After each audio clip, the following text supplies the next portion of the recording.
All right, we are recording, so whenever you want to start. Okay, sounds good. Hello, I'm glad to see you all here. I'm Kylie, and I'm going to talk about Heritage 4-H projects today, and we're going to do a lot of like creative brainstorming kind of activities just because everyone's history is a little bit different. So I didn't want to pick something that was like a one size fits all, because that's one of the best parts about celebrating your own history and your own culture is that it's going to be very individual, which is awesome. The other thing that's great about history is that there's a lot of it in Nebraska. And I think what I've heard from my own students and from when I used to work at the History Museum in Lincoln is that, oh, we just have cows and corn. We don't really have cool things in Nebraska, which I think is very wrong, because you just have to, maybe you have to look for it a little bit harder, or maybe you see it every day. So why would you think that that was something noteworthy, or something that maybe one of your friends on a coast, or in a state that has mountains or really attractive lakes or something would value? But Nebraska has really great history. It's the center of everything. We've got a lot of cool things to talk about. So what I wanted us to do, though, is think a little bit more focused and not just think about Nebraska history as a whole, but think about history that you have as part of your family. So for your, oh, no. Okay, for supplies for this warm up, you're gonna need paper. Oh, look, you can't actually see it. There it is. And then a writing utensil, and then your memory, which is not actually something that it's really hard to bring to the table, but I'll give you like 30 seconds to find paper and a writing utensil if you don't have one in front of you.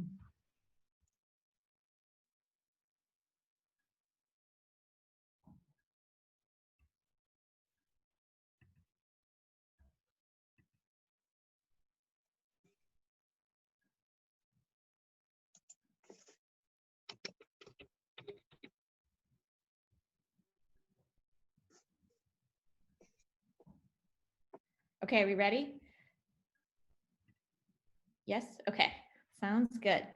All right, so one of the things that's really a part of our memory is smell. Have you noticed that ever, where you're like, oh, I smell, trying to think of a good one, like apple pie baking, and you're back to wherever maybe that apple pie was really important to you or special. For my own family, I have a lot of memories associated with holidays. Also farm events. Like if I smell something that reminds me of harvest, like certain like grain dust after it's been cold for a little bit, you know how it smells different than grain dust when it's hot, then like I'll immediately think of a harvest memory. For family history stories, maybe it's not the sense of smell. Maybe it's the look on your aunt's face when you pranked her and you put a rubber band around the squirter thing on the sink, and then she got sprayed in the face, and then it was on for the rest of your life for Christmas. That happened to me. It was a good prank. I don't know if I would start that again, but it was good for when I was like 13. Or you could talk about like how you felt, like if you feel like an open flame on your face. Do you remember New Year's Eve one time when you had a fire in your fireplace? Or if you smell burnt marshmallow, do you think of your 12th birthday when you were having a bonfire outside or something like that? Okay, so for our warm up, I want you to think about, and don't overthink this, this should be fast, but I have these prompts here.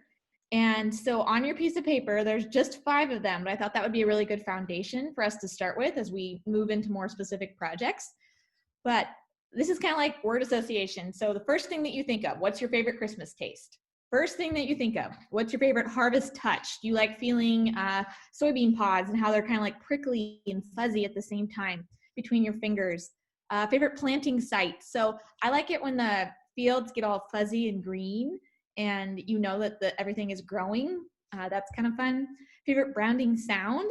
Maybe you like the sound that the calf makes when it goes back to its mom. And there's that like really low moo that's only for that cow's baby. And then local festival smells. So I'm from Blue Hill, and we have fireworks every 4th of July. And so when I smell fireworks, I often think about that memory and that event and all the different things that have been attached to it. So go ahead, I'm gonna give you 2 solid minutes because this is an important foundation for our whole time together. But go ahead and write down 5 different sensory memories Ready, set, go.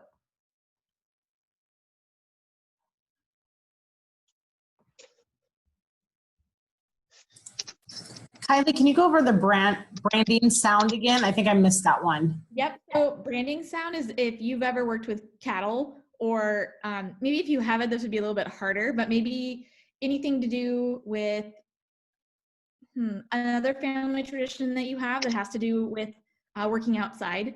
So if it's a sound, like I give the example of the cow mooing to its calf, or you could have the sound be, I'm trying to think of another example. Maybe your family has a family reunion every year and they have a really intense game of frisbee or sand volleyball that happens. Just talk about a sound that goes with that memory.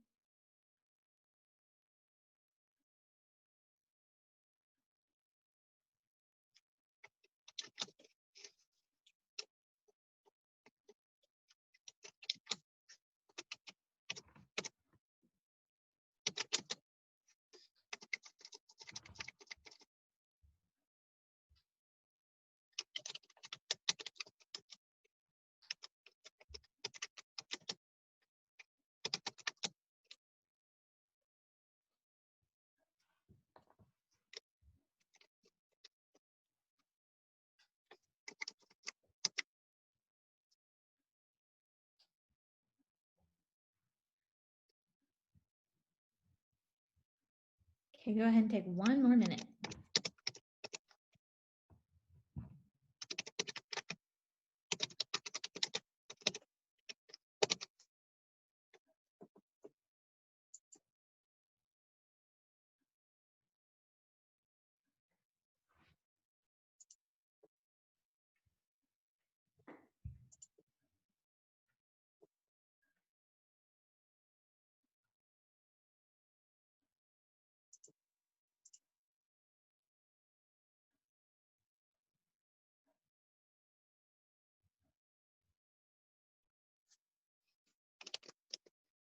Okay, go ahead and finish up your thought.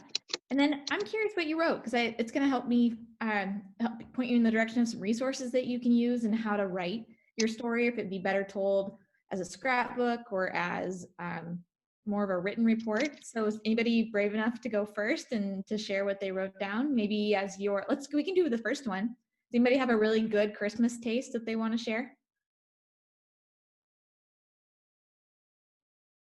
Mine was warm dinner rolls.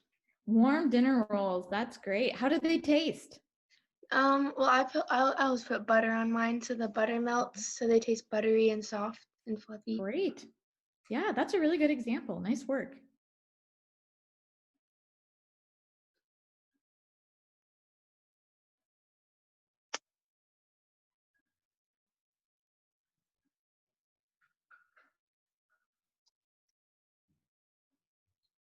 What about touch? Do you ever like knead the dough before you make it for the Christmas rolls? Do they feel different? My grandma always makes them for us, so I guess they kind of feel warm on your fingers, but Yeah. Good. Awesome. Anyone else want to share?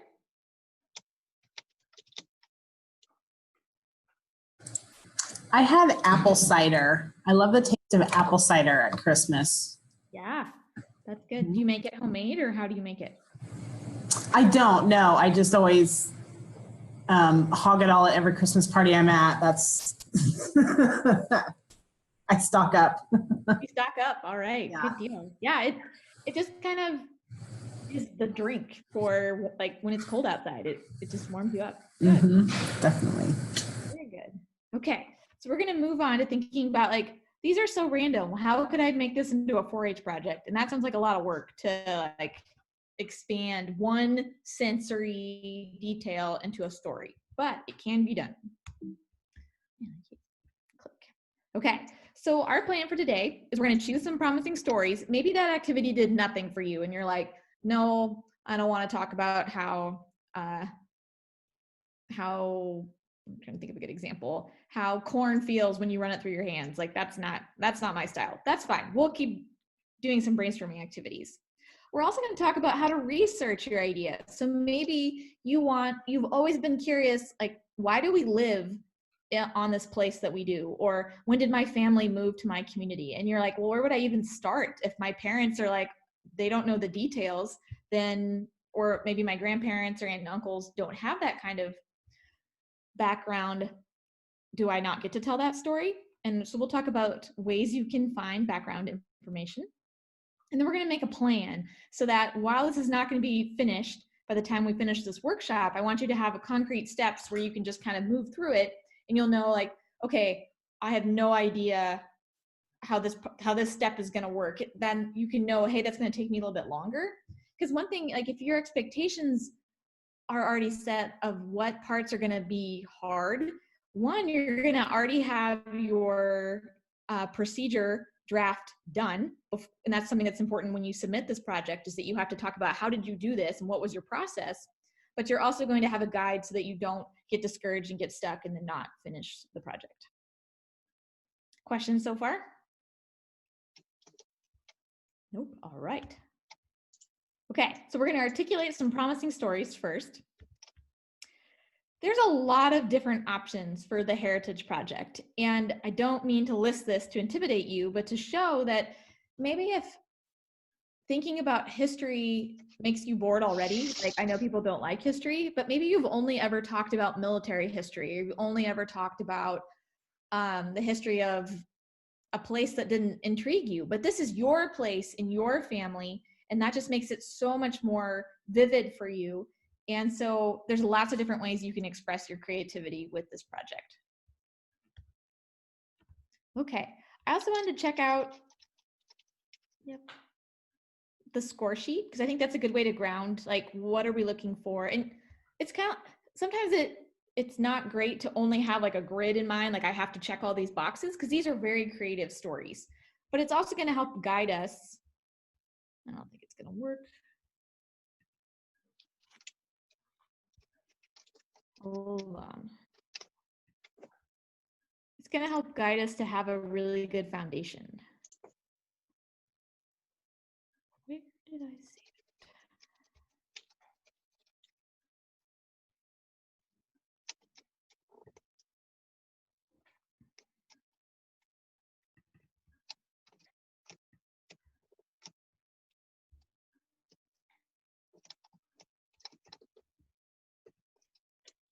Here we go.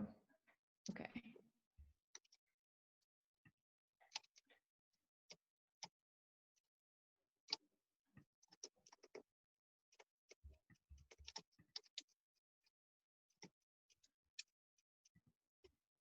Okay, can you see the score sheet now? All right. So things that you want to think of, does it depict history or heritage of your family or community? That's pretty easy to figure out.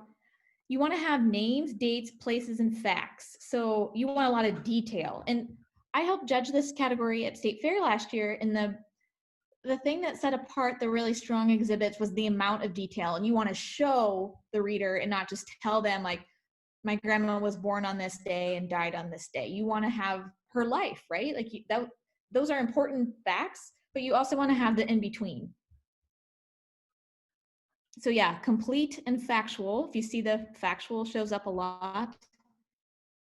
You want it to be informative, and then just making sure that it's organized and neat and clean. Like, if you're scrapbooking, don't let your glue get everywhere. I'm one of those people that the glue gets everywhere, so I hear you if that's one of your issues. Okay, and we're back.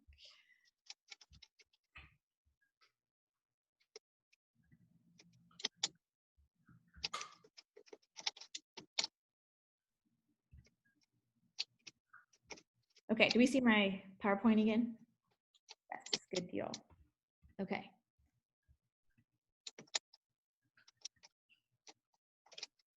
So one thing, like I was talking about earlier, is you have to decide, what are your skills? Are you more of a visual person? Do you love scrapbooking and being like, okay, when I think of my family reunion, I think of images first. I don't think of the stories. I don't think of the words we exchanged.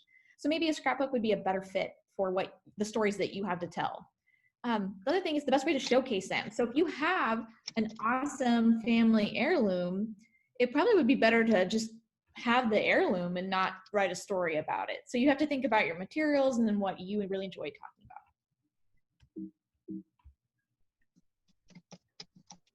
about. Okay, so scrapbooks stress me out, and words are my love language. Like, I just know that. So what I want to do before we move on is, what is your secret? Like, what do you like to do and what do you really not like to do? So go ahead and on your piece of paper, tell me what stresses you out when you are doing any kind of project for 4-H. So if you really can't handle interviewing and talking to a judge, for example, if that's just not what you want to do right now, that would go under the stress me out. But then tell me, what do you really love to do? Do you love taking pictures? Do you love building things with your hands? This is really, really general and vague. I'm going to give you 30 seconds.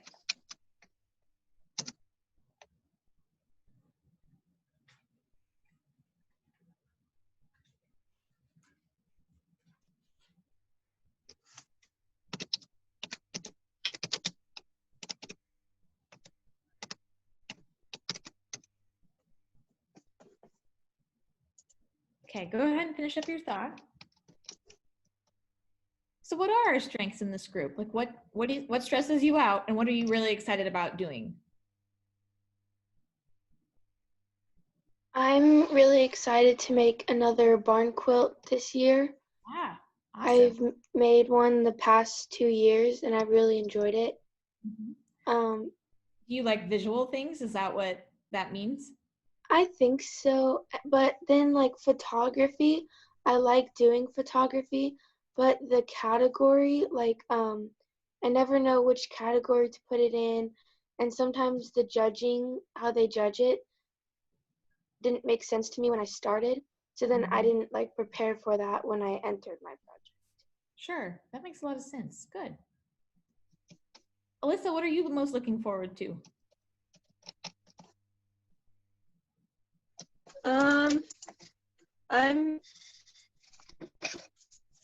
I'm kind of looking forward to like showing my beef animals again. Okay.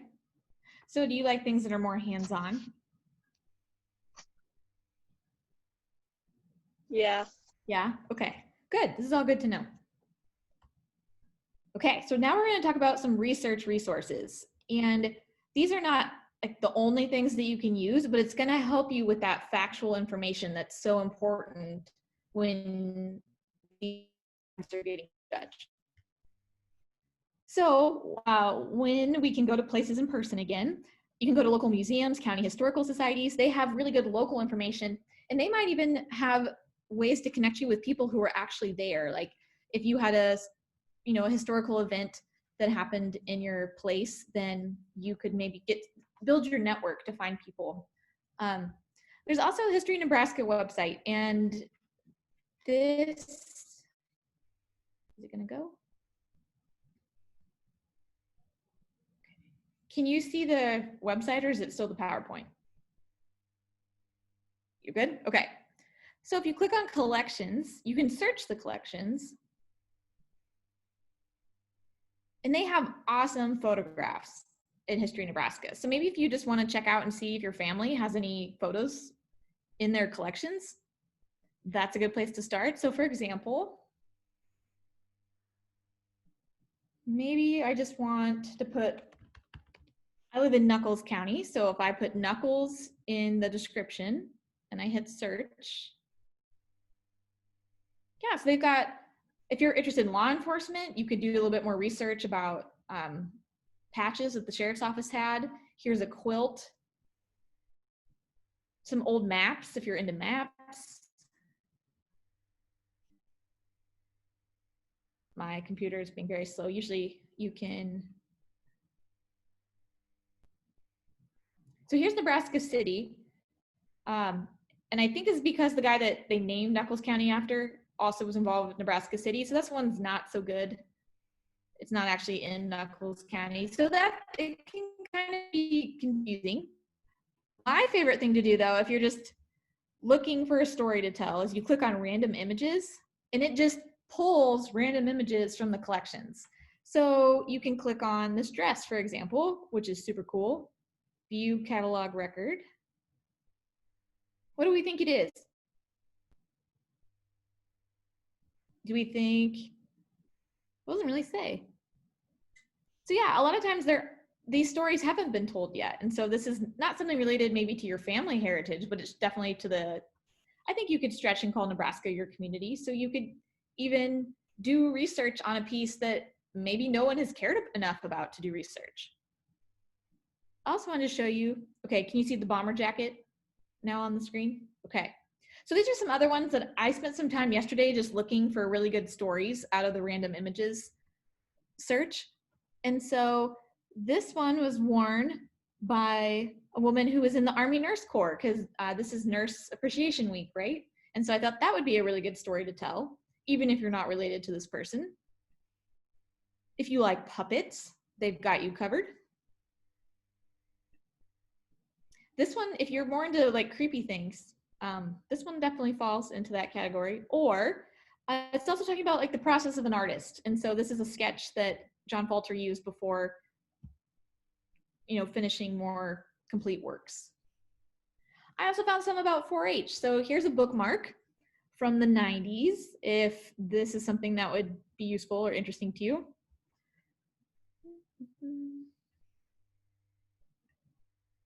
But yeah, there's lots of great stuff about 4-H and about families and places in Nebraska, if that's something that you want to keep pursuing. Questions so far? Okay, stop share.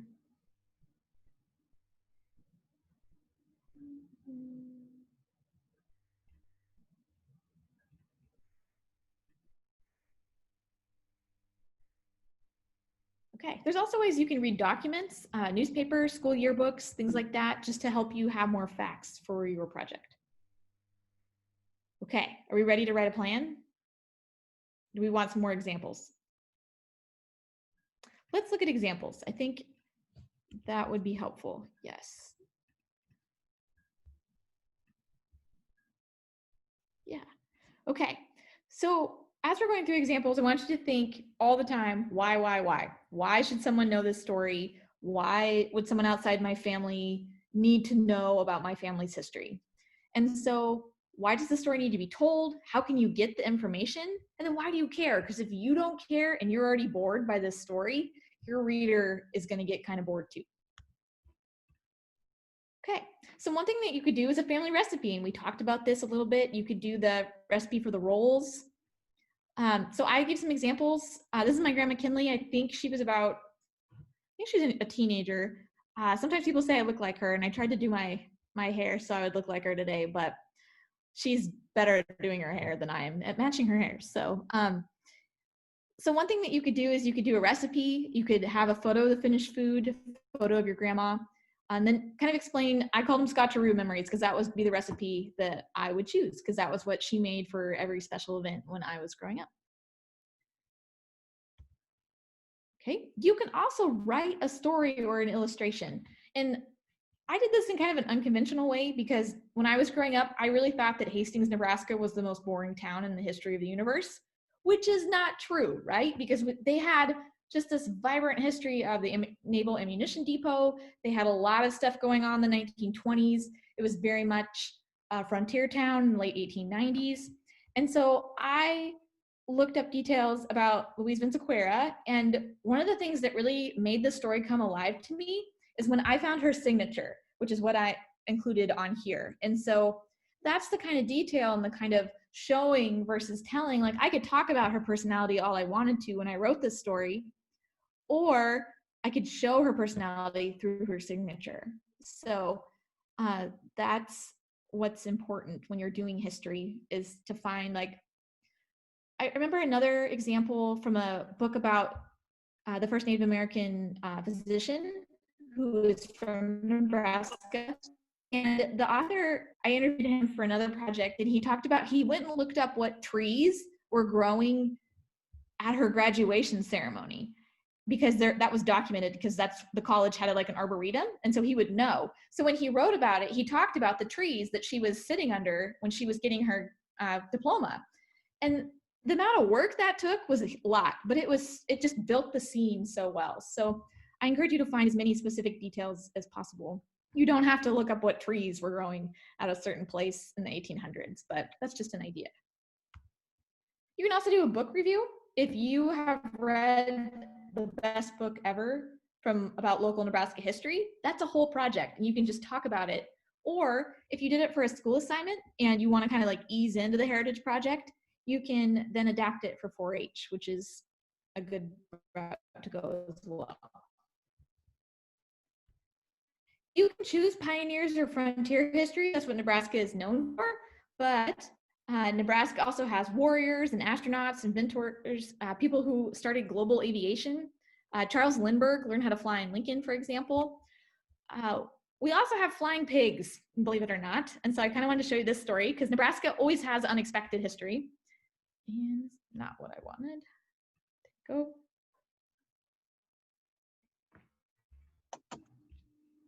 His name was Dazzler. He's pretty cool. He's also called Hogzilla. And in 1928, he was the world's largest hog. He also was one of the first recorded pigs to ever fly in an airplane, believe it or not.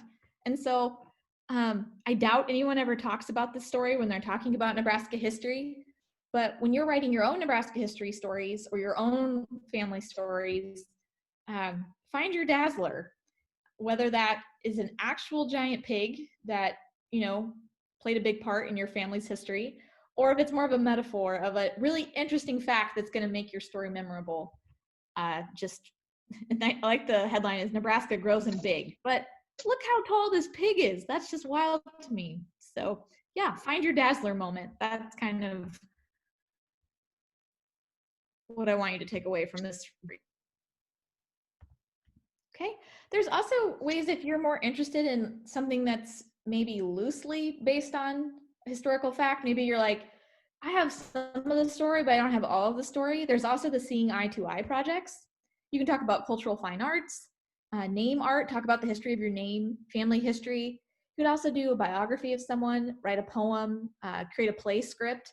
So if you want to take a seed and it's based on a true story, this would be a really good fit for those kinds of projects.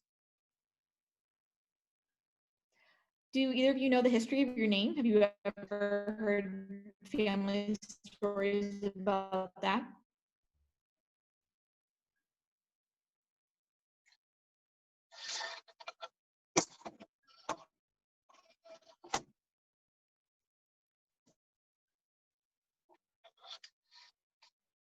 Nope, no family histories. So my last name is Kinley, and my background is actually from the Isle of Man, where, is my internet gonna, I think you all froze, or I froze, I'm not sure. Nope, I'm back, okay. The Isle of Man is my virtual background, and that's where my dad's family immigrated from, so I took my mom there too, which is kind of strange, I guess, but my mom likes history even more than my dad does. And so we actually got to see different places that my ancestors had been. It was also funny because we went to an old jail, and there were lists of who had been in prison there, and there were definitely like a lot of Kinleys had been there for like stealing sheep and stuff like that. So, but it was like 300 years ago, which was, I thought, really interesting. I don't think my grandma thought it was funny, but anyways, it was good. Okay, and if you are more hands-on, like Alyssa, there's also the Heirloom Treasures and family keepsakes. So you can do furniture, quilts, and the point of this is that you have to write about your process, but you don't have to write a story or do a historical report. You're going to be talking about a particular family heirloom that you have made or restored back to its original purpose. So in the background of this, my sister took a quilt that my great-grandmother had, and she restored it. Like I wish I had the before photo, but I just have the after. And she did this as a 4-H project, and it went to state fair. But she meticulously like matched all the original colors because they had been ink drawings and not like embroidery or anything. And she went through and traced like went over it so that everything had the vibrant colors again, because they were so faded that you couldn't even tell what kind of birds they were. And then my grandma helped her kind of like repair where it had been like kind of worn away from use and stuff like that. So if you're a hands-on person, this is also a good way to do a heritage project. However, if you change the heirloom, like you repaint it or you reuse part of it, then that's called a recycled item. So you want to restore or repurpose, you don't want to recycle it. So don't change it enough that it's different from its original form. Okay, so now we feel more ready to write a plan. Do you have any heirlooms that you can think of that you'd want to redo, or any stories that have to be told?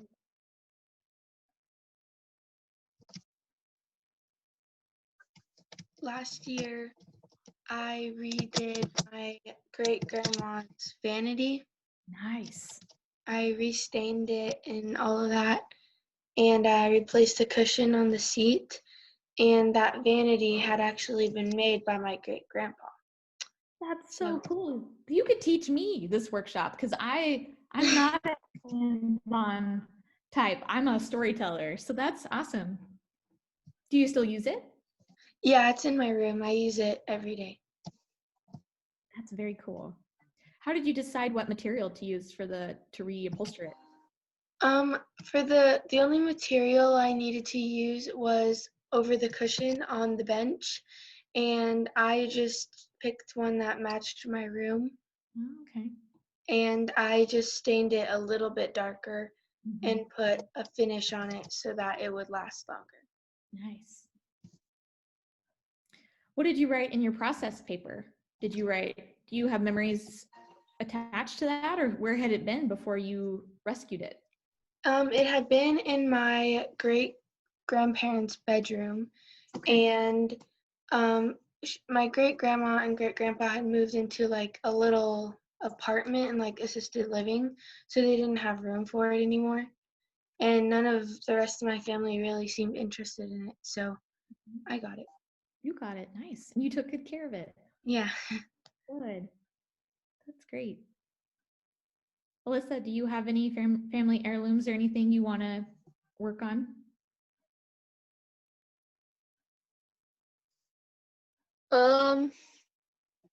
No, not really.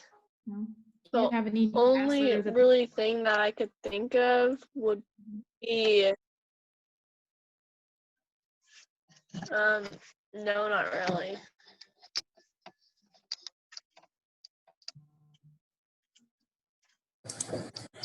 You know, Kylie, I will throw out an idea, and this was an exhibit I saw a couple years ago that might be perfect to do right now in May. And a 4-H youth was looking up her ancestors, great-grandparents and aunts and uncles on both sides, and she tracked down, visited all the cemeteries and tracked down their tombstone and took a picture of each of their tombstones or grave sites. And that might be a fun thing to do in May, you know, when the weather's nicer, and right now during this month we have to social distance, but it'd be a good activity to do where you're not going to be around a lot of people. And, you know, with Memorial Weekend coming up, a lot of the cemeteries are kind of getting pampered and mowed. So it'd be a good time if you're going to search for some grave sites from some of your ancestors. It might be a fun project. Take some pictures, and then when you create a display, it's more visual rather than just writing out a description of who this person was in your family. So just a fun idea to consider doing in the next couple weeks. That's a great idea. It's also, if you didn't know these people very well, it's interesting to see what people choose as their gravestones. Like, I saw one, if you've ever been to Wyuka Cemetery in Lincoln, he made, I think he was a writer, and he made his tombstone a desk, and it was made out of cement, and it's very elegant and cool looking. But I thought that was, I'm a writer, but I don't think I want my tombstone to look like a desk. That would just remind me of work, even when I'm dead. But yeah, you see these personalities shine through in the items they left behind.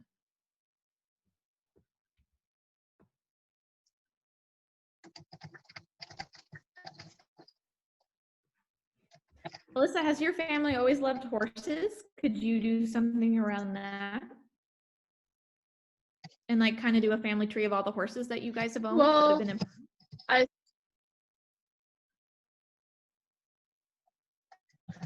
I think like my family has always had horses, but my mom was the one that started to actually like compete with the horses. But I think like both of my sides of my family had horses, but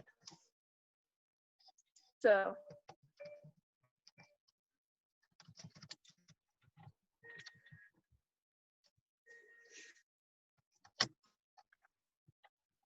Cool. What other questions? Bailey, do you have other awesome furniture that you're going to redo for this year? I might redo a table, but that's not really family connected. It's just been in our house for a while. Along with the vanity last year, I made a big binder full of pictures and like my family tree in it. And me and my mom worked on it, and we went back 6 generations That's great. and found out a lot of like stuff about our family. And then we brought it to Thanksgiving and Christmas, and my family loves looking at it. Oh yeah, I'm sure. That's awesome. But that's all I've ever really done with family tree stuff. I saw, when I was judging, I saw a really cool story. It was about a school that, I mean, I think they were tearing it down that year, which is why this person decided to research it. But I had never, like, you see country schools along the side of the highway a lot, but you don't know the history. You don't know, like, even maybe what it was called. And so if that's something that would intrigue someone too, that's a good option, because that's local history, and it's so necessary to record it, especially if that building is getting torn down. So that kind of adds, like, raises the stakes a little bit. It's not like, oh, I'm just writing this to do a project. It's like I'm responsible for keeping this history alive. So maybe there's not a similar instance in either of your communities, but I think with a little bit of research, you could maybe find something that had that kind of stakes. Cool. Okay, so to sum up, we talked about how birth and death are, yeah, go for it. something that I just thought of was my middle name is Dawn, and then my mom got my middle name from like 4 generations. Yeah, you could on my mom's side. And talk about the different people that share your name. That would be really cool.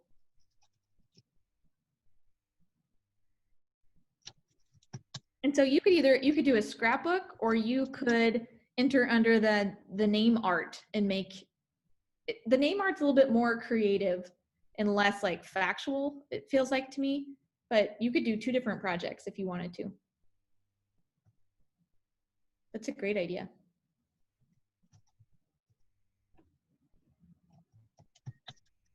But yeah, you really want to focus how your relatives lived and celebrated and how they changed. You also want to talk about why. Why does this matter to you, to your family, to your sense of local history? You want to show the story. And then things like handwriting, fun facts, surprising details can take your story from blah to boom. That's not a really good phrase. I was reaching there. I understand. And then you want to make sure you have your dazzler moment. Maybe it's not a flying giant pig, but it's still that moment that's going to make a judge or a reader or a family member that you're doing this for just like remember, and it's going to resonate with that person who's reading it. It doesn't have to be a huge story, but it does have to be the aha moment or the moment that is remembered.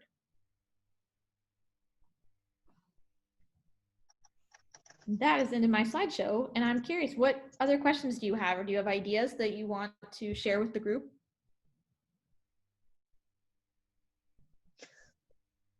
I have a question. Yeah.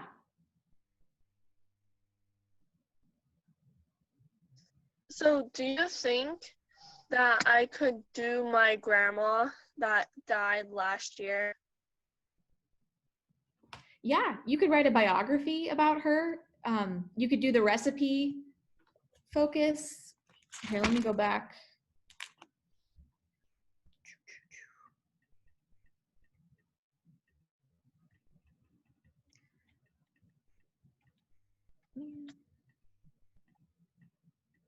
Here, okay. So that would be, you could, yeah, do a biography. You could do a framed family picture if you have a really good photo of her. Other family history exhibit, that would kind of be the recipe one that we talked to. Do you have a favorite recipe that she made? Or another angle, your grandma was in 4-H. Was she a 4-H member? You could possibly see if you could do that angle since you're in 4-H as well.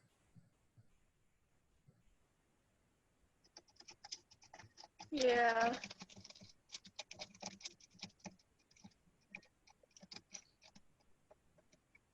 You could do a family traditions book if you have family traditions that she was always a part of, and then you can keep that, try to keep those going even though that she's passed away. That could be a really good angle to take.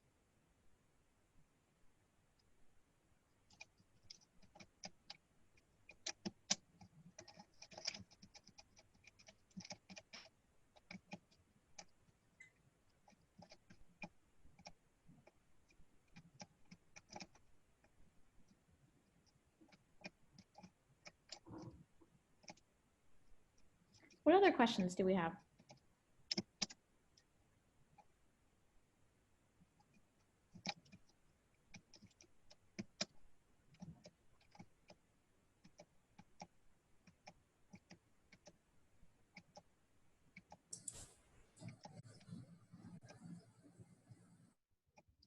Well, when me and my mom were looking way back, we found some really interesting names.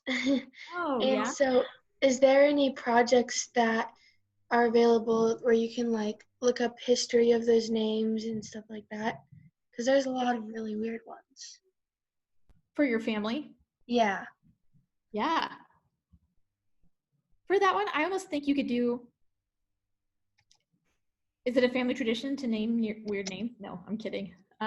You could do that as another family history exhibit, and you could talk about how that intrigued you and why, and talk about your process of like, why did you need to know the history behind the names? But yeah, I think this is kind of the catch-all for different focuses or themes. So you could enter it as another family history exhibit.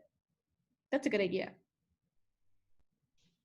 You could also almost do an illustration, like have and make it like a family tree, but you're only going to focus on some of the people that have the names that you want to highlight and draw, or create a graphic with a computer. And that could be kind of cool too.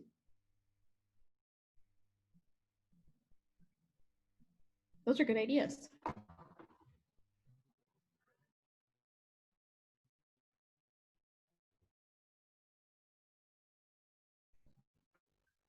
What other questions?